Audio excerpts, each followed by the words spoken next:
Nibblers? I declined.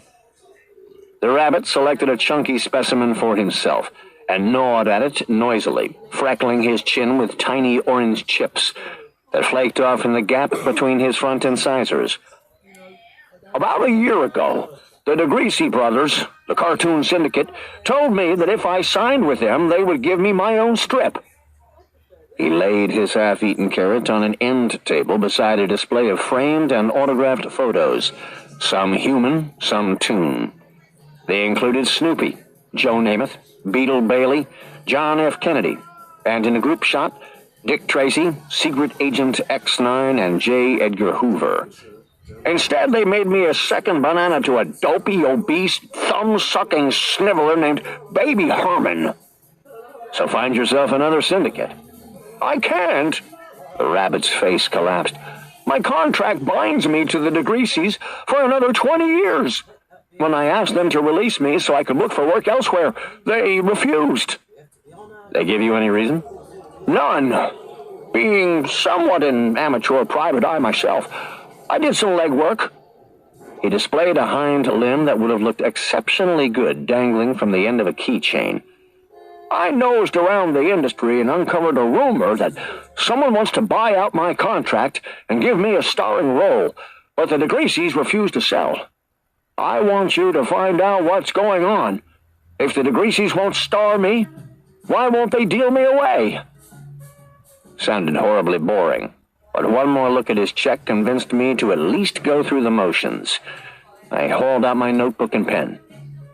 Normally, I would have asked some questions about his background and personal life, but since I only intended to give this case a lick and a promise anyway, why bother? I asked for the DeGreasys' address, and he rattled it off. I'll stay in touch, I promised on my way out. See you in the funny papers, joked the rabbit.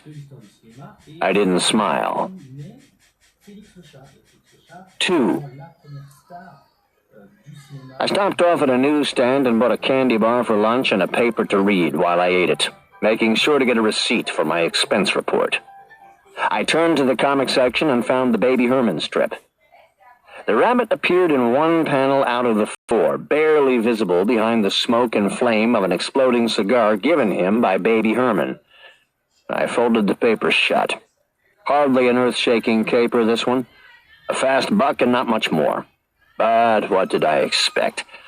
Hobnobbing with a rabbit only gets you to Wonderland in fairy tales. I met the DeGreasy brothers, Rocco and Dominic, in their offices high atop one of LA's most prestigious skyscrapers. The two were human, although almost comical in their marked resemblance to one another. Their ridged foreheads formed a wobble of demarcation between bowl-shaped haircuts and frizzy eyebrows. Their noses would have looked perfect behind a chrome horn bolted to the handlebars of a bicycle. Smudgy mustaches curtained their circular porthole mouths. Their biceps looked to be half the size of their forearms, and they had feet large enough to cut 15 seconds off any duck's time in the 100-meter freestyle. Had the DeGreasy boys been discovered frozen beneath some Arctic tundra, a good case would probably have been made for them being the long-sought missing link between humans and toons. But, as funny as they looked, when I checked them out, they had come up professional and efficient, the most astute guys in the comic strip business. I gave my card to Rocco, the eldest, who passed it across his handsome antique desk to his brother Dominic. Not wanting to spend a minute longer than necessary on this case, I came straight to the point. I told them Roger Rabbit had hired me to find out why they refused to honor their contractual obligation to star him in a strip of his own. Rocco chuckled, then scowled, the way a father might when he sees his youngster do something irritating but cute.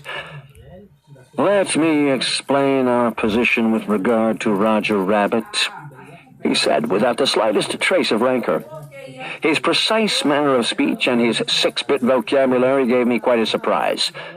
From his looks, I expected Goofy, but got Owen Cantrell, Wall Street lawyer, instead. My brother Dominic and I signed Roger specifically because we felt he would play well as a foil for Baby Herman. We never made any mention of a solo strip then,